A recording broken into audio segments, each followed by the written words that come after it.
We're learning a lot about Alex on this podcast. I know that this is we've been through this before. This is the Mandalorian Rewatch, but I just want to reiterate the views and opinions expressed by any individual hosts of Children of the Watch are not necessarily reflective of the views and opinions of the show as a whole. I like frogs, okay?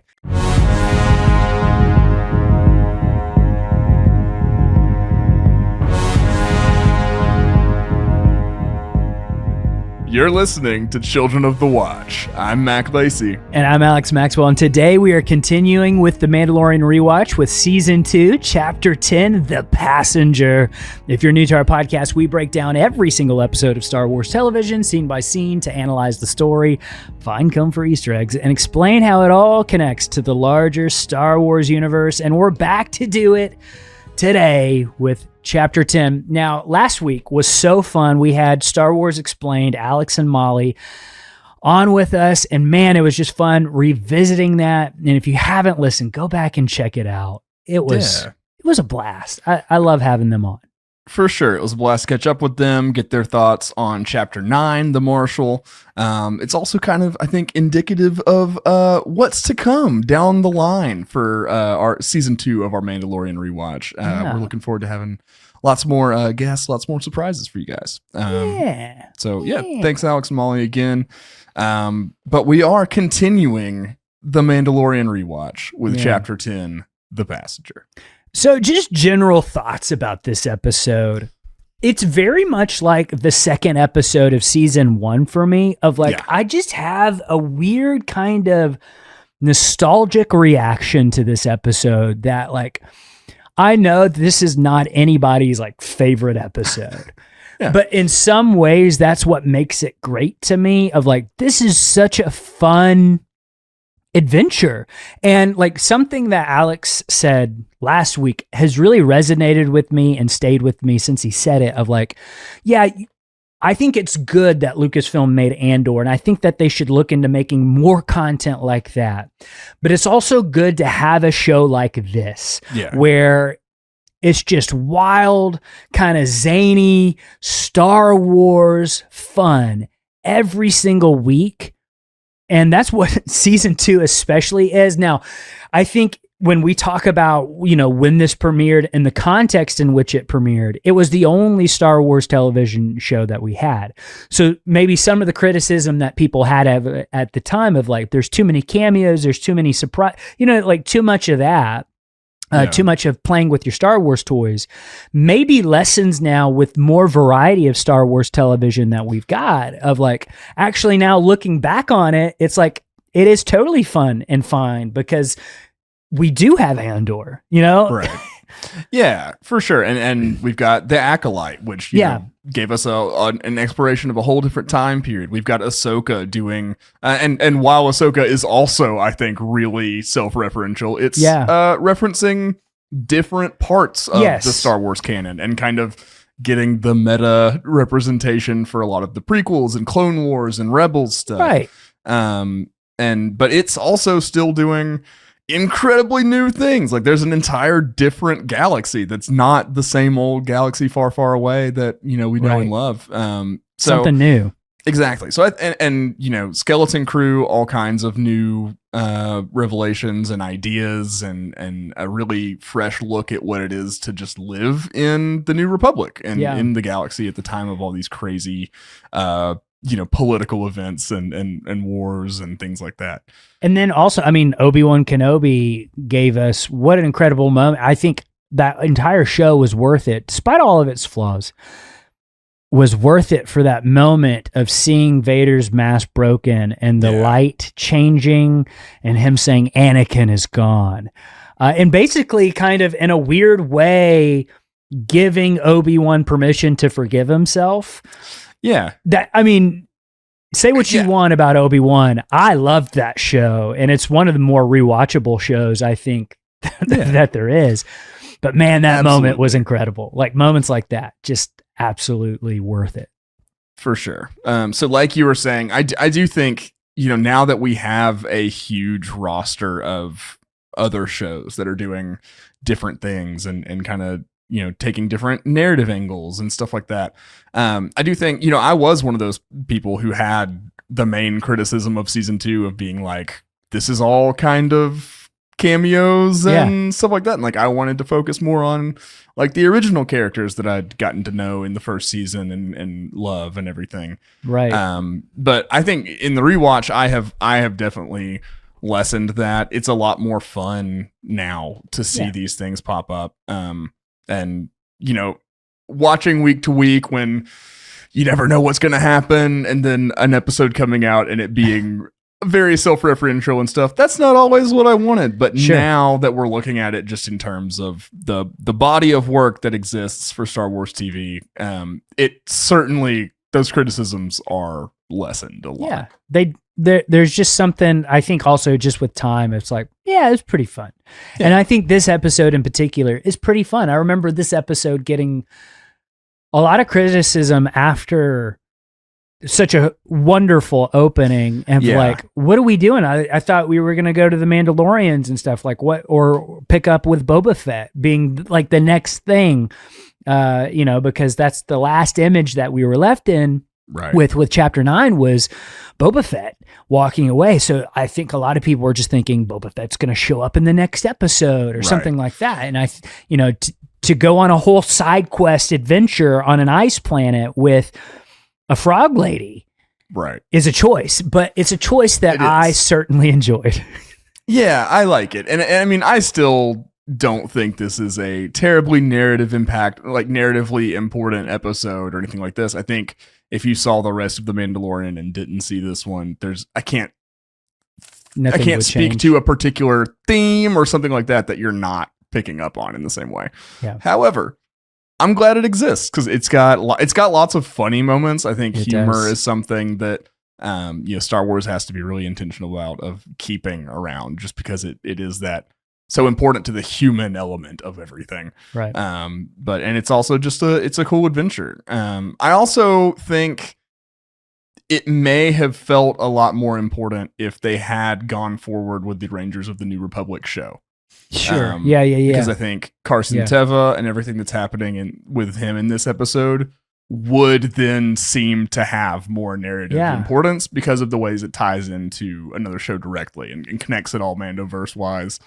And since that didn't materialize, maybe that also contributes to kind of the hangnail feeling it's got. And I would say that it's still like, even though we didn't get that show, that might be the most important narrative thread from this episode is the introduction of Carson Teva. Yeah. Right? Like, because he kind of becomes almost like the Phil Coulson of the Mandoverse. Right. Right. He does, because he's not exactly like always on the same team as our heroes and stuff like that, but he's for sure a benevolent presence and a connecting thread on other shows. I mean, he's in Ahsoka too, so kind of expected him in Skeleton Crew. I know. It's kind of weird that he wasn't in that final battle. Yeah, that does feel like a missed opportunity. But I love Carson Teva.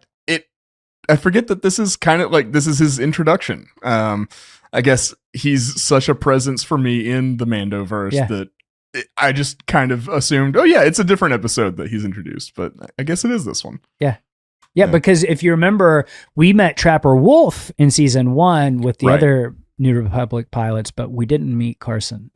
Yeah. So, and he's a great character. So let's jump into this. The director is Peyton Reed, who you might know from the Ant-Man movies. Mm-hmm. And of course, the writer is Jon Favreau. And this originally premiered on November 6, 2020. So, just a few days out from it being like literally 5 years ago that this came out. And it's kind of funny. Like, we're right on the trail of that, of like, we're so close in the time period of it. Like, it was cold then too. And just, about to be Thanksgiving. So like, I don't know. It's kind of cool that we're lining that up with it.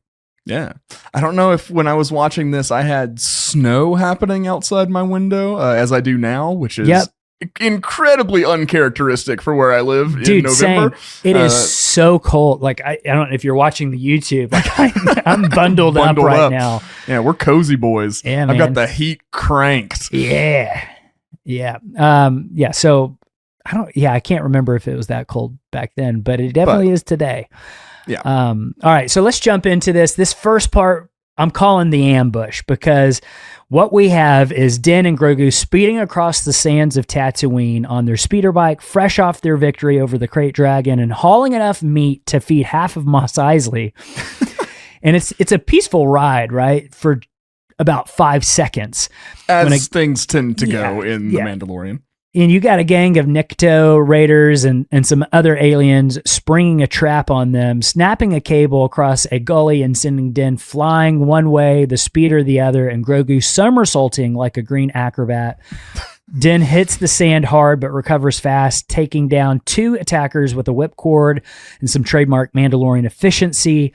Then one raider does the unthinkable, grabs Grogu and puts a knife to his throat, which is a big no-no. We don't do that here. Sir, we don't do that here. Din freezes, his voice dropping to that calm, terrifying register. If you hurt him, there's nowhere you can hide. The alien hesitates, and it's the same alien that you see in The Force Awakens that like scares Rey out of her reverie of like when she's kind of just looking out into the distance. Yeah. It's the same type of alien. Not a Jawa, but like a cousin to a Jawa almost, you know what I mean? Yeah. Like metal-faced Jawas. They have a common ancestor somewhere way back in the evolutionary tree. Yeah. Oh, yeah, for sure. So he offers a trade, okay? Krayt Dragon meat, Fett's armor, supplies, whatever you want, just give Grogu to me. The alien points to the jetpack, and Din gives a long-suffering sigh, unclips it, and sets it down. The raider releases Grogu, sprints off with the shiny new prize, and then Din taps a button on his wrist, and the pack rockets skyward, raider and all, before shutting off midair. The alien plummets from the heavens while Din scoops Grogu up. And then, like, the look that Grogu gives Din is just all time of like, you really just did that? And, you know, Din shrugs. I'm like, what are you going to do? Yeah. Not to, compare Grogu, who is a child, to a pet. But like, like when your dog, when you do something kind of goofy or out of the ordinary and your dog just kind of gives you that like side eye What's wrong with of you? Like, I know I'm a dog and whatnot, but that was really weird. You need to start acting right. It was like that kind of look. Judgment from your dog. Yeah. Wow. And the raider, it's an all-time low. It is. The raider clearly had not heard our theory on Mandalorian jetpacks. No. He would have known that the moment he acquired one, that spelled his doom, as it did here. I think Din, the reason why he's so far unscathed is he must be aware of the jetpack theory to use it against someone in this fashion.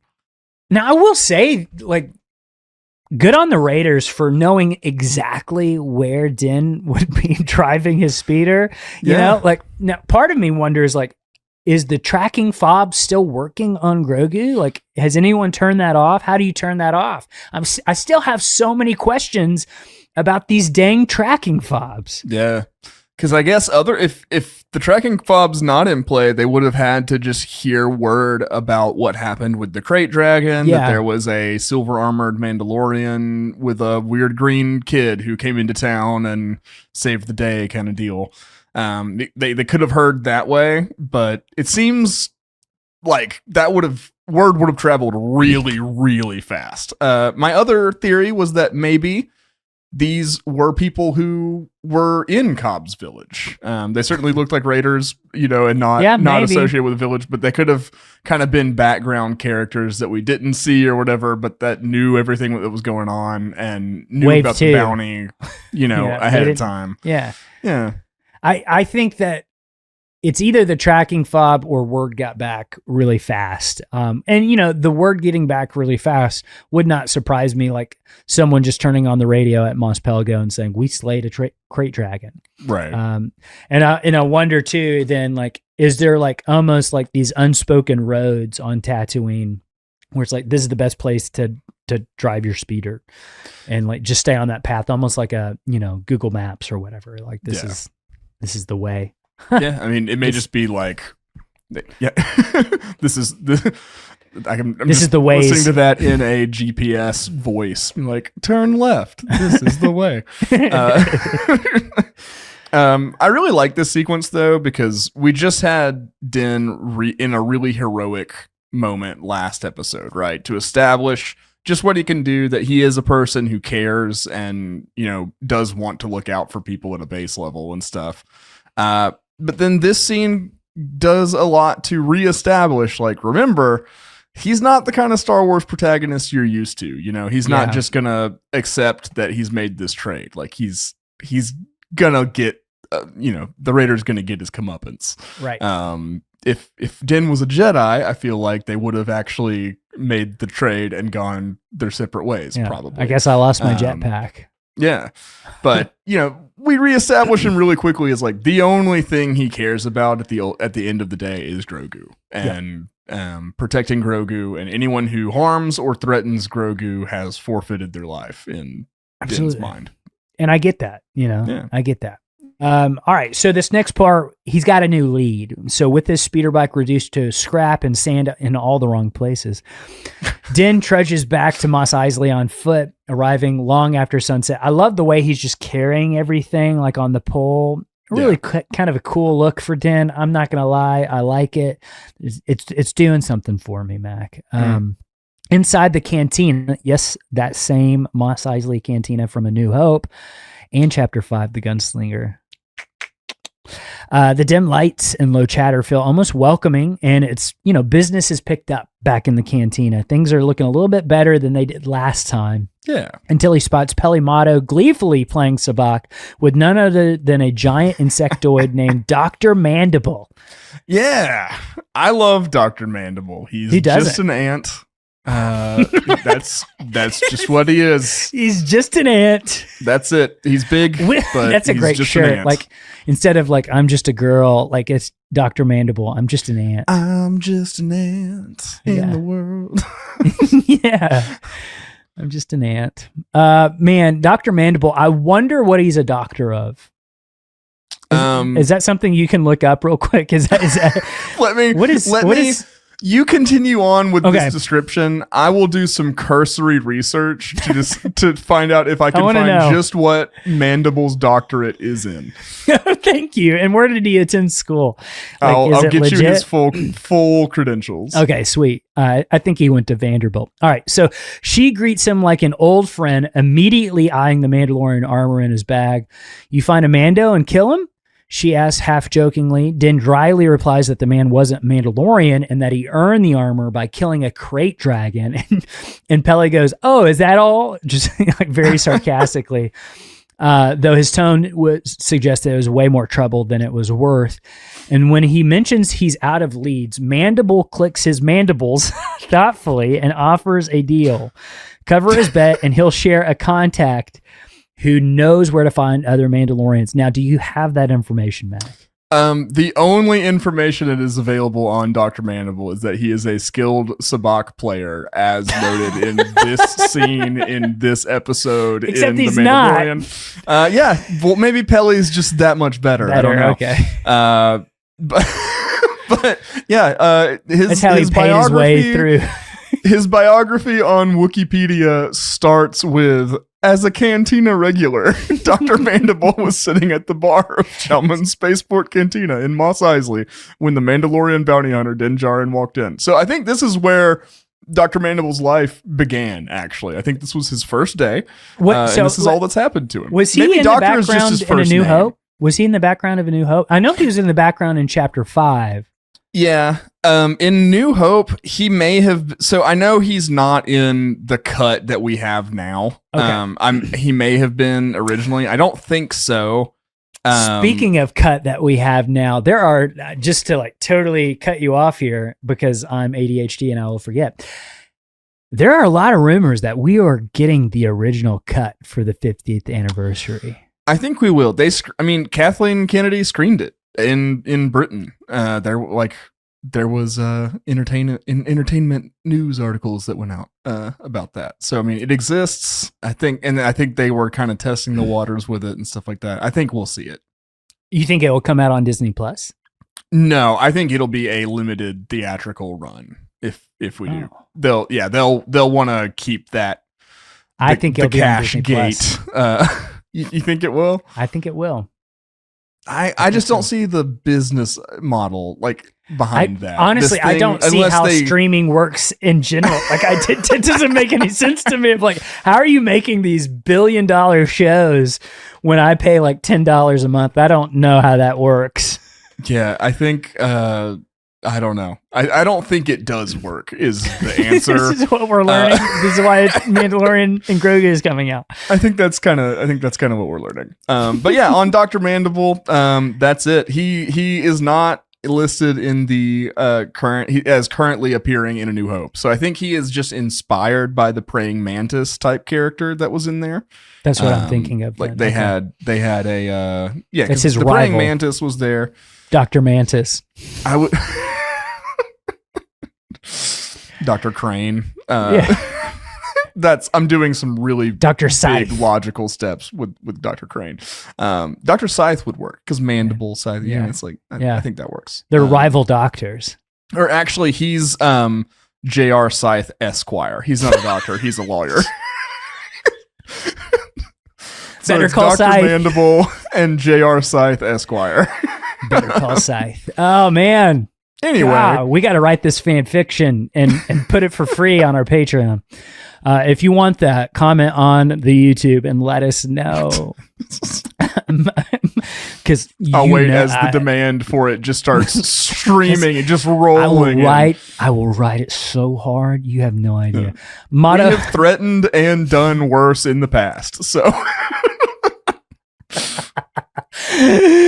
It's true. Motto eggs Din on, assuring him that the bug's on a hot streak, and against his better judgment, he puts down 500 credits. A beat later, Motto grins and lays down an idiot's array, winning the hand. And she said, "Told you he was on a hot streak." True to his word, though, Mandible promises to send Din's new lead to her hangar because in this galaxy, sometimes the only thing thinner than your luck is your patience. So we get introduced to just a character who has captivated the hearts and imaginations of people everywhere.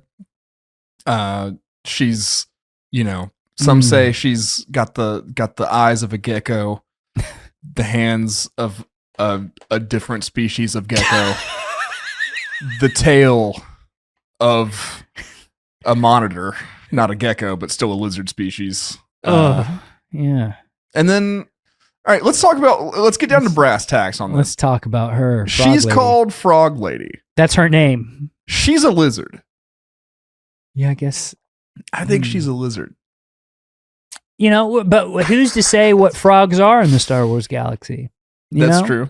That's true. And no one calls her Frog Lady in universe. I think that's just for our benefit. I hope that they do, though. I hope she shows up in the movie in The Mandalorian Grogu. I mean, how could they tell the next cinematic chapter of Din and Grogu's story without Frog Lady? And like all three of her children that survives Grogu's genocide come to help. Because we didn't even see the rest of the trip back. Who knows how many snacks Grogu had? Yep. Too much is all I can say. So back at Pelimato's hangar, the Treadwell droid is doing his best impression of a barbecue chef roasting crate dragon meat over the glow of an engine blast, which reminds me of Galaxy's Edge. I look up at the meat the same way at Galaxy's Edge that these, as Grogu and the Treadwell droid do. I'm like, oh, wow, that is so cool. Yeah. Ronto Roasters at Galaxy's Edge. That's what this is reminding me of. Ronto wraps, dude. So good. Yeah. Just saying, I would totally try crate dragon. What do you think it tastes like? I've had crocodile, or alligator rather, not crocodile. I've had alligator, and I think it would have to taste a little bit like that. A little tangy? Alligator was really good. It basically tasted like popcorn chicken because it was fried that I had. But so kind of like what frog tastes like? Probably. Have you ever had frog? Yeah, frog legs. No, so frog legs, it didn't have nearly that gamey kind of taste, like that like a pickle, like a fried pickle. That's what frog legs taste like to me, is fried pickles. Like, I mean, maybe maybe the brine they use or something, maybe similar, but I think Crate Dragon tastes like alligator. Send us a comment with what you think Crate Dragon tastes like. Yeah, I would definitely have a crate burger for sure. Give me a crate burger. That sounds good, actually, right now. So Motto saunters in, warning the droid not to overcook it. She likes hers medium rare. Thank you very much. She tells Din that she's got good news. There's a Mandalorian covert in the next system, just right down the road. That's convenient. Yeah. Hey. Worked out well. Yeah, so good. The info's free, of course, except for her finder's fee. The catch, the contact needs a ride. Din agrees until Motto adds that they'll have to travel sublight, no hyperdrive. I guess the hyperdrive does something to the eggs, right? That's what I would assume. Or, it may kind of it's like radiation poach them or something. Yeah, you don't want your the only chance of you continuing your family line to arrive over easy. Little does she know the danger riding with her. Yeah, the apex predator for the frog world is amongst the crew. The apex predator. You know how people talk about like dropping one cat into any ecosystem can just decimate the bird population in a way that it'll never recover from? Really? Yeah. I think it's the same for Grogu and frogs. I think Grogu is leaving a wake of ecological devastation to frog life cycles everywhere. Yeah, I mean, even on Luke Skywalker's Jedi Academy moon, like he is just Osis. He is just absolutely decimating the frog population right in front of Luke. Like, and Luke doesn't care. Nobody seems to care except us, in my opinion. Yeah. Too passive, Luke. So Din immediately shuts it down. Slow travel in open space is a good way to get yourself killed, but Motto insists, saying there are mitigating circumstances, and introduces the passenger, a wide-eyed amphibious being affectionately known as Frog Lady. I don't know why I just did that. Everyone get a hold of yourselves. She is taken. She has a husband. Nobody get excited. Why? Off the market, boys. We'll see. Clutching a canister of her unfertilized eggs, Motto... Motto explains a delicate cargo can't survive hyperspace. Oh yeah, there's the answer. And the father, I forgot that. Already on the estuary moon of Trask. What a great name for Trask. Yeah, love that name. Feels Trask also Olgo. like I feel like Moff Trask or like Commander Trask, Admiral Trask, KOTOR, Trask Olgo. Oh, first guy that wakes you up, man. He's your tutorial What guide. A hero of the Republic. He gives himself over and over and over so you can charges right into Sith of the Old Republic. Charges right into him with a sword. Dies immediately. Love him. I knew I was thinking of somebody. So cool. I'm glad that he has an homage here. Maybe they're connected. Maybe they're not. Named after him, I would like to think. For his brave sacrifice. Yeah. With few options left, and that's funny too. And Grogu's staring curiously at the floating eggs. Din reluctantly agrees. It's not exactly the glorious bounty hunter gig he had in mind, but hey, Mando's got to eat, and so do frogs. So I love the concept of having to like travel with this person that you don't expect. It's like a classic almost comedy bit. Yeah. And that's kind of what this sets up as almost throughout the episode. Yeah, I actually wish they would have leaned into some of that a little bit. They try here and there, but I think more humor could have gone a long way to making this, like taking this from a really fun episode to watch to like something that's really memorable. Sure. Like not that Frog Lady's not memorable. How could we forget? How could you forget? We've seen her nude. The art. So go to the Art of the Mandalorian book, season 2. Mm-hmm. Yeah, if you want to see a little more of Frog Lady than you've ever seen before, The Art of the Mandalorian has your back. You can listen to our episode on that if you want to get caught up on all of that. I don't know. Okay. Din does his best to brief Frog Lady before takeoff, warning her that sublight travel can get dicey. Unfortunately, communication isn't exactly smooth. She doesn't speak Basic or Huttese, and his binary is pretty rusty. Meanwhile, in the cargo hold, Grogu is far too interested in the canister of floating eggs. He won't stop staring at them. Entranced, he uses the Force to pull one toward him like it's a glowing snack, then pops it straight into his mouth. That, to me, is the dark side. Like he 100%, like if I'm a Jedi, I'm like, this guy's using the dark side. I'm concerned. I think to me, it's more like it's just Grogu is not relying on any light side training to keep him from his base natural impulses, in my opinion. Yeah, fair. I don't think Grogu grasps the magnitude of Frog Lady's line about to be, extinct. Or maybe he does and he doesn't care, because you're right. He's the apex predator for frogs. And so, well, if he was thinking a little smarter, he'd be thinking, got to keep these eggs alive so there's more frogs in the galaxy for me to eventually eat. I'm going to be here for like 900 years. So, right. And now it makes sense of why Yoda went to Dagobah, right? Oh, yeah. Just to absolutely destroy that frog population as well.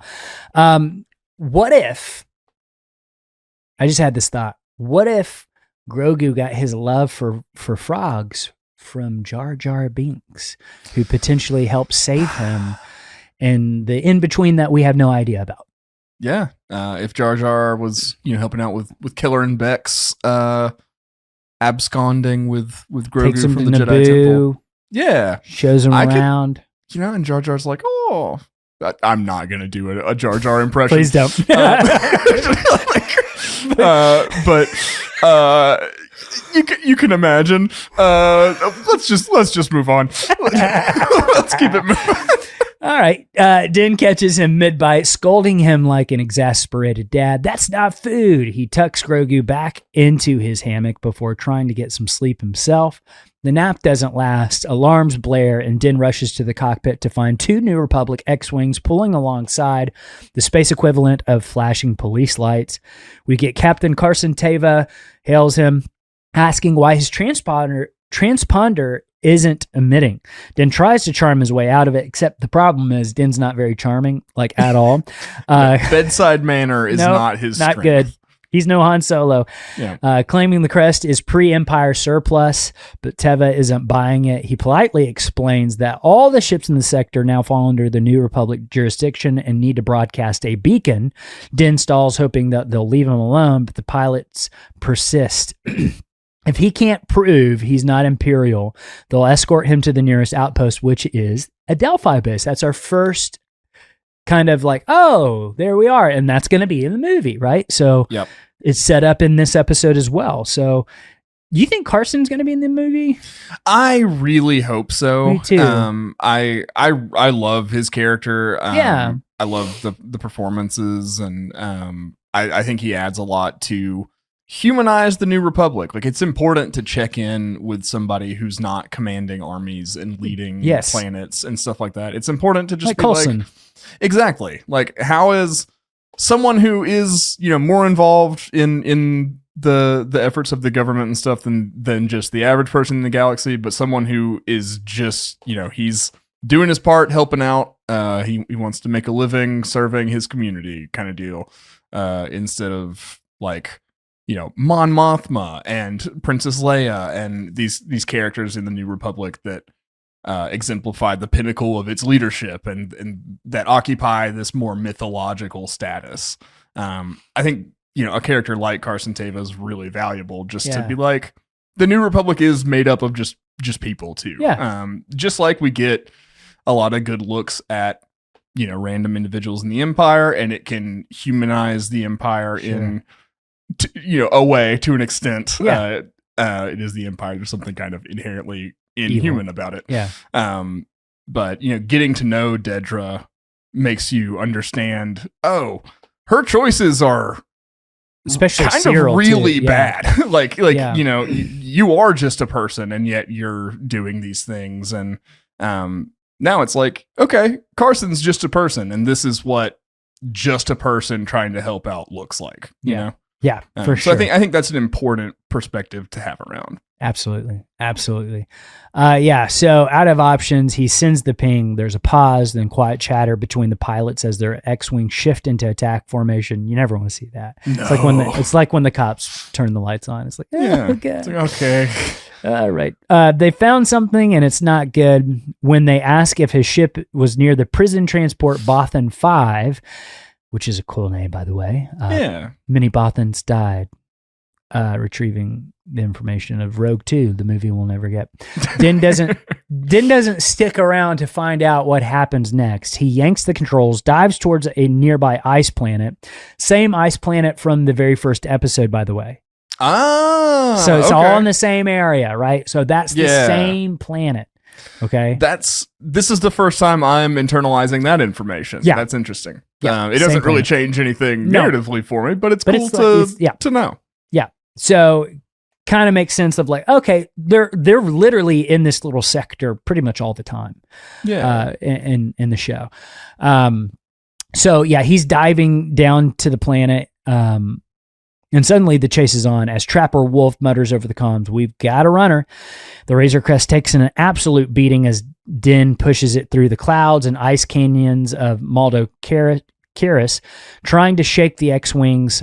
The ship slams, scrapes, and spins before crash landing beneath a rocky overhang, just enough to cover and lose their pursuers. Now, I want to say there's been a lot of rumors in the last 2 weeks that the Rogue Squadron movie idea from Patty Jenkins has been now shifted to a TV show.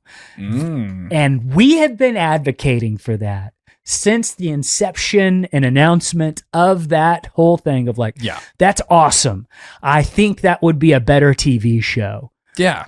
And if that rumor is true, I think this is a really good indicator of what they could do on a TV show, because this was 5 years ago. They can make visuals look this good in a chase sequence with X-Wings.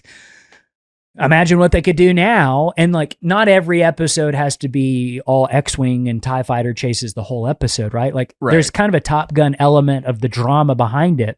For sure. I think that's a fantastic idea. Do Rogue Squadron as a TV show, please.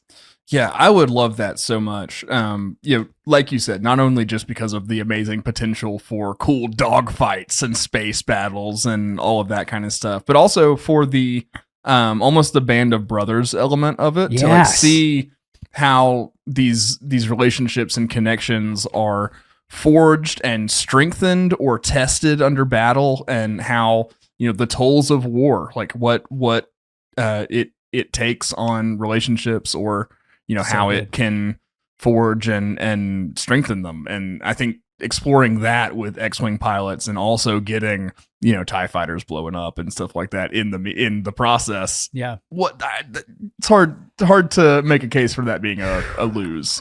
Yeah, and I know that the old Rogue Squadron books are beloved by many Star Wars fans, the old EU ones. I personally like the Alphabet Squadron books better than those, which are canon. If they can capture the feel of those books in a TV show, we're cooking with gas, because that was such an incredible look at what it is like to be one of these fighter pilots. It's a very serious take on it, and it felt so Star Wars, kind of Gundam in a way of you know what I mean? Like the horrors of war, both sides kind of. You've got honorable people on the Empire side, like these incredible ace pilots who kind of conduct themselves with honor. And I like that. I want that in a TV show. I think there's two different paths that you could take with a Rogue Squadron show. One is kind of a Mando kind of take of it's very lighthearted, very fun, very fast, very pop, pop, pop, pop. Yeah. Short episodes, kind of like The Mandalorian. Or you could make it a spiritual successor to Andor and set it during the original trilogy, but this is the story of the fighter pilots during the original trilogy. Yeah. from A New Hope through the Battle of Jakku. That'd be, I mean, it'd be really, really fun to see. There's a lot of cool procedural elements that you can include with that of, like Gundam stuff. Yes. You've got, okay, this is kind of the engagement of the week. This is why this battle is particularly trying this week and that kind of stuff. And then that's the backdrop for the human dramas, even if it's not actual humans, Yes. Hopefully there would be some alien characters in the cast. Yeah. But the people drama, the people story. Yeah. There's such just the horrors of like doing like I'm imagining like a bombing run from Y-wing pilots and like dealing with like the fallout of like I think we killed some civilians in that. You know what I mean? Like just heavy stuff like that. Like obviously a spiritual successor to Andor, like just exploring the actual horrors of war. Like whereas Andor was like, okay, how do you form a successful rebellion? This would be, how do you sustain it? Like, how do you actually fight that? Yeah. And then like live with yourself at the choices that you have to make.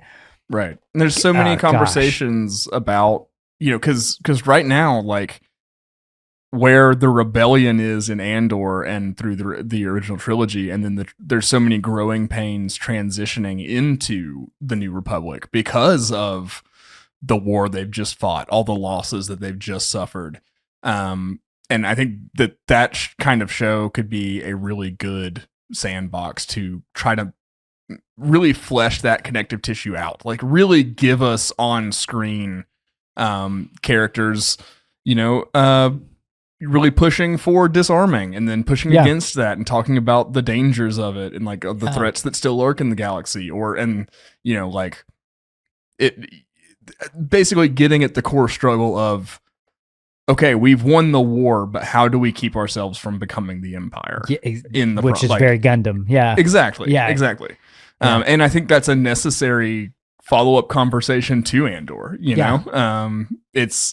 It's like, you've got characters like Luthen who have said they've burned their decency on the pyre of the rebellion, and like they've become not good people for good reasons and stuff. But eventually, you have to have good people with good reasons to sustain and to really have one, right? So how do you get there? And that show would be a great backdrop for those stories. Dude, I get chills thinking about something like that. Now, if they went the more fun Mandalorian route of like, this is just a fun romp, I'm fine with that too. Totally good with that. But I think there's potential for it to be, you could do something deep with it, I think. All right. So after that, all that to say, the reprieve doesn't last very long as Din powers up the engines to lift off again. The ice beneath the crest collapses, dropping the ship and its passengers into a cavern below. Groaning, Din drags himself to his feet and checks on Frog Lady, who's frantically guarding her canister of eggs. Down in the hold, he finds Grogu once again munching on an egg like it's a late night snack.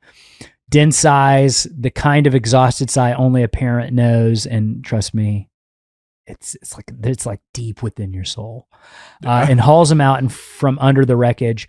As the temperature plummets, Din distributes what little he has, some blankets, ration packs, and not nearly enough patience. Frog Lady croaks, urgently gesturing at her eggs, but with no way to understand her, Din simply tells her to rest. He dozes off too, but is jolted awake by a robotic voice. "Wake up, Mandalorian." Blaster drawn, he turns to find Frog Lady has hot-wired the remains of the old droid Zero from Chapter 6. From the Prison Break arc. To talk through him, which is super smart on Frog Lady's part. So not only is she beautiful, but she's got the brains, too. She's the total package. The total package? Toad? TOADAL package. Yeah. Nice. Yeah, but I liked this a lot. I like, I'm always fascinated by any story beats or plot lines that involve people trying to overcome a language barrier and stuff. Yeah. I just always find it interesting. And there's something to me, again, I know we're not exactly talking about humans, but we're talking about people. Frog Lady's a people. Yeah. Frog ladies are people too. Put it on a bumper sticker. But like, and I've forgotten where I was going with that. But well, they're people. Oh yeah. Anytime that there's a story with overcoming language barriers, there's something very human, very personal about. Hey, I know that you're a person, even if we literally don't speak the same language or communicate or relate the same way. We still have a vested interest in connecting with each other and reaching out, and so we're going to overcome something like that.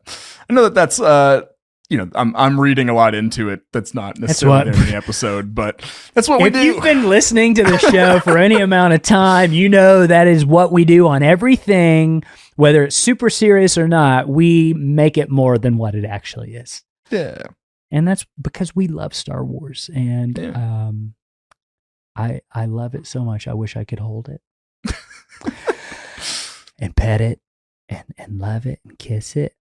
So through the droid, she tells him the truth. The eggs are her last brood, the end of her family line if they don't reach Trask in time. And I can imagine Din, like that Kill Bill sound going off in his head. Doo, doo, doo, when he hears that news of like, oh, oops. That's not good. Because, again, this is someone who is engaged in parenthood for the first time in his life. And I think that has been occupying the majority of his brain for the last couple seasons. Yeah. So, like, when he hears this, it's not only activating the, like, protective parent sense, but it's also, like, the pressure of being in this situation and feeling responsible for it, you know? Yeah. It's a lot. It is a lot. Yeah. So Din tried to shut her down, saying the deal's off and it'll be lucky to make it through the night. But when she throws his own creed back at him, suggesting maybe the Mandalorian code was just a bedtime story, he stops. I'm like, okay, all right, you want to play it that way, Frog Lady? Muttering under his breath, Din resigns himself to fixing the ship, trudging out into the freezing dark like a man who knows he's been guilted into doing the right thing. You know, like I think I have to do this now. Yes, that's something I can certainly relate to. Yeah. I feel like I do this every day. It's like I don't want to do this thing, but I think I probably should because it's the right thing to do. And then we get to the spider part, which is super creepy.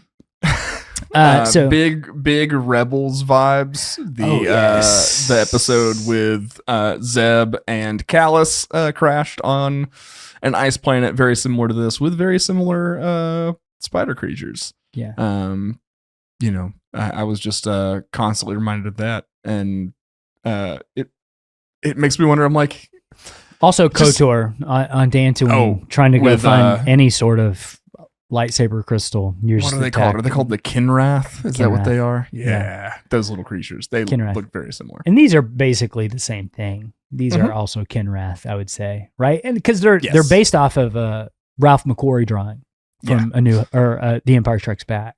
Yeah, it's all coming from the same source material, basically. Yeah. So Grogu's muffled coos pulled Din away from his work. When he looks around, Frog Lady is gone. Her footprints lead out into the icy tunnels, lit only by the flicker of his torch. Muttering under his breath, Din follows the trail with Grogu bundled in his arms until they find her sitting peacefully in a steaming pool, her eggs floating gently in the warm water. It's a small oasis in the frozen wasteland. And there she sits in that hot, steamy water. Din, half scolding and half relieved, tells her that they need to move. We're learning a lot about Alex on this podcast. I know that we've been through this before. This is the Mandalorian Rewatch, but I just want to reiterate the views and opinions expressed by any individual hosts of Children of the Watch are not necessarily reflective of the views and opinions of the show as a whole. I like frogs, okay? No, just kidding. It's a joke, everyone. Calm down. So he kind of scolds her, half relieved that she's okay, tells her that they need to move, and begins gathering the eggs back into the canister. I like that he helps here. Yeah. He's like, all right, come on, let's get out of here. Get your clothes on. But Grogu's attention drifts. He toddles towards the clusters of strange white sacks spread across the cave floor. He pokes one open, slurping the wriggling thing inside. The moment hangs quiet, kind of eerie, until the silence breaks with a low chittering rumble, which is not fun, right? It's never what you want to hear. You don't ever want to hear a chittering rumble. I mean, I don't know many contexts in which anything that can be described as chittering can be really a good thing. All around them, the other eggs begin to pulse and tear open. Tiny white spiders spill out in waves, and behind them, something massive stirs. And I remember when I watched this for the first time, I was like, oh God, don't like this. Din grabs Grogu and the canister as Frog Lady scrambles for her clothes. They sprint through the tunnels, chased by an avalanche of skittering limbs. A monstrous knobby ice spider bursts from the shadows, each step cracking the frozen ground. Din fires back, hurling detonators to collapse the cavern behind them, but barely slows the swarm. I also love how Frog Lady is jumping, and that's Hopping. pretty cool. Yes. I like that. It's like she's been way. walking around to blend in, but now when the pressure's on, she's like, nope, gotta just Base go back to what I know. Yep. Yeah. I'm not going to make you guys comfortable. I'm getting out of here. Yep. So they reach the Razor Crest, spiders already crawling all over the hole, pouring through the cracks in the fuselage. Din ignites the flamethrower, sweeping fire through the cabin as Frog Lady picks off the ones that break through with quick, desperate blaster shots. The engines roar to life. The crest lurches upwards, struggling for altitude. Then the giant spider drops from above, slamming it back down. It claws pierce the cockpit glass as it shrieks, and the whole groaning under its weight. Blaster fire rains from above. Din looks out to see two New Republic pilots, rifles blazing, cutting through the spiders until the queen collapses in a smoking heap. And I also got to point out that the rifles they're using are the same rifles that you use on Battlefront 2, which are really cool. Cool touch. Cool touch there. Do they have them? Are the same ones that the Rebel soldiers have on? Yeah, I think so. Yeah. Empire. That's what it reminded me of. Anyway, you of course go to the origin of it, and I'm thinking of more recent things. Thanks for that. It's some kind of World War II gun that they've done some swarzing to. Yeah, it's so. Shout out to whoever gave me that term on the Discord. I can't remember at the moment. Swarzing. Have you played Battlefront 2, like the new version of it? No, I played the first one. My college roommate had it, so I played the first one when it came out, like the new first one. I have actually played the old second one much more recently than anything. It came out on the Switch a while back. You've got to play Battlefront 2, like the new one, the new generation one, but the story on it is absolutely incredible story, like Inferno Squadron and everything. Yeah, but then you actually get to do the Battle of Jakku at the end. Like, nice. You are in the Battle of Jakku, and as you are in it, you hear the characters from Aftermath talking to each other, like lines from the book. Gallius Rax is talking, but you also hear Snap Wexley, Timon, you hear Nora, you hear the droid. You hear it all. It's so cool, fun. Dude. It's cool. It's really cool connective thread, and I like that. All right, so when the last of the swarm is dead, Carson Teva and Trapper Wolf approach cautiously. Carson tells Din they ran his record, outstanding warrant for the prisoner. But he adds, the logs also show Din risking his life to protect a New Republic officer. Okay, so that actually answers one of the things that we had brought up in our rewatch of Chapter 6 of like, will he get in trouble for being involved with the New Republic death? They know that he tried to protect him. They've got security footage, I guess, of everything that they watched. They listened. Okay. Because I think like they would have had to have basically the same view of events that we did to know that. So I'm assuming they've reviewed some security footage and stuff. But yeah, it's good. And I think they're immediately kind of realizing that, like, hey, Din is a person who's got his own stuff going on. He's involved in his own stuff. But at the end of the day, he's probably helping us more than he's hurting us. Yeah. Like, they did the math and they're like, leave him alone.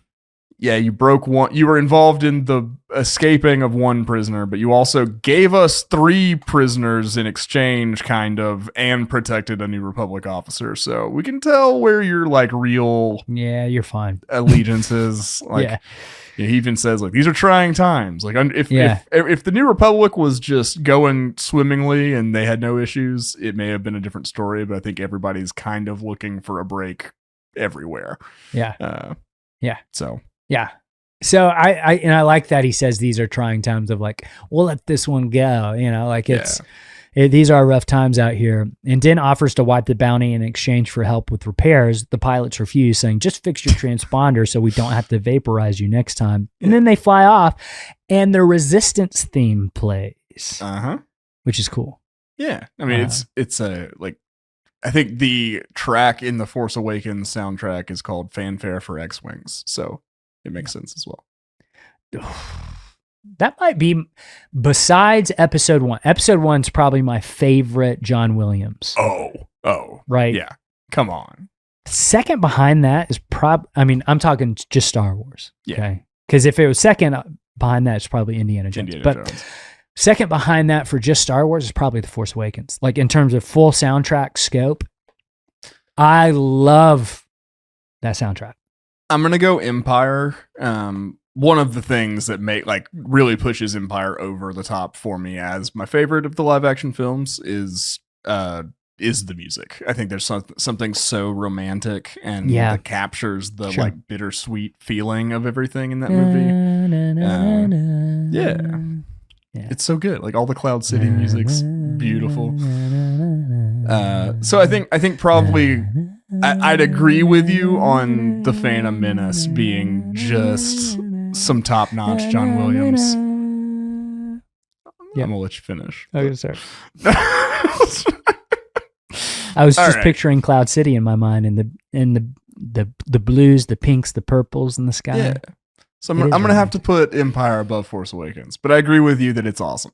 Yeah, it is awesome. It's definitely the best of the sequel trilogy in my mind.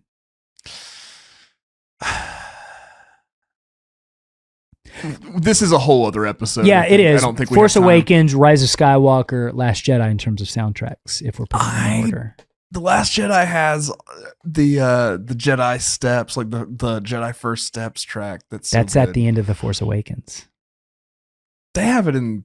Oh, maybe they just used it for the trailers of The Last Jedi, and that's what I'm thinking of. Yeah, it is The Force Awakens then. Cool. Yeah, but the Rise of Skywalker track 3 on Rise of Skywalker is very good. All right. God. We have talked enough about Star Wars soundtracks. Star Wars music. All right. It's like we're in a Star Wars podcast or something. So with the crest barely holding together, Din seals the shattered canopy with scrap metal. The cabin is only pressurized, is the only pressurized space left, so they huddle there, very cold. Pilot, passenger, and Grogu limping back into the void, and as they drift into the stars, the child, Grogu, quietly lifts the canister beside him, unscrews the lid, and gulps down one last frog lady egg. You son of a... I'm like, Grogu, these are the last of this family line. Yeah, you've been here the whole time. I don't know that Grogu has a developed concept of lineage and heritage and stuff like that. Clearly not. But yeah, they just some light what's it called? It's not a genocide, but it's like a famicide. I don't know. Frogicide.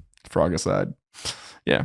Well, this episode's great. It's, it is narratively one that you can kind of take or leave, I think. Shout out to Frog Lady. Really fun character, not just because she's goofy and brings some weirdness, but like I actually really enjoy her. She's very capable. Like I actually really liked watching her work at the end and stuff like that. Cool character to have along. Shout out to Carson Teva and Trapper Wolf. Let's say Trapper Wolf, but more Carson Teva. Yeah. No, just kidding. Trapper Wolf is kind of a war criminal. So a little bit like Carson Teva, he had to get reassigned under Carson after what happened. Not how we operate. Yeah. Carson's kind of showing him the ropes. They're like, it's not quite enough of a big deal to fire you, but we gotta put you on a little shorter of a leash. So Carson, this isn't quite the Wild West out here. We still have rules. Exactly. So, but good stuff. Any closing thoughts on Chapter 10, The Passenger? It is just so fun. I think at the heart of what The Mandalorian is, that's what it's all about. Of sit down with your family. You can watch this with everybody in the room. Yeah. And have a great Star Wars time. And that's what this is. And that's what I hope The Mandalorian and Grogu is. Yeah, exactly. For sure. Well, this has been a great installment. We will be back next week with Chapter 11 of The Mandalorian Rewatch. So, tune into that. Check us out on YouTube if you'd like to see what we look like and all the goofy faces we make while recording and all that kind of stuff. Leave us a like and subscribe and a comment over there. That'll help us build the audience that we're currently still working on and everything. Thank you so much for listening on the audio channels. If you would, leave us a quick review and rating on Apple Podcasts, Spotify, wherever it is you listen. That goes a long way to helping us get the show in front of more eyes. And then if you really like what we do and want to support us in an above and beyond way, you can check out our Patreon at patreon.com/MandalorianWatch. For just $2 a month, you get access to all kinds of bonus episodes and a really cool Discord community that's a really good time to be a part of. Absolutely. So check that out. But if that's all we got, I think we'll just sign off. Next week, the heiress. Katie Sackhoff is joining it. I'm just kidding. I wish we could announce that. That'd be... No, we would just literally be like this the whole time. Uh-huh. So what? So you're Bo-Katan. What was it like? What was it like? That would be us. That would be how. It's probably best that she's not joining us for that. We're episode. Gonna try though. Yeah, season 3. Anyway, with all that said, we will be back next week for more Mandalorian Rewatch. But until then, keep the watch.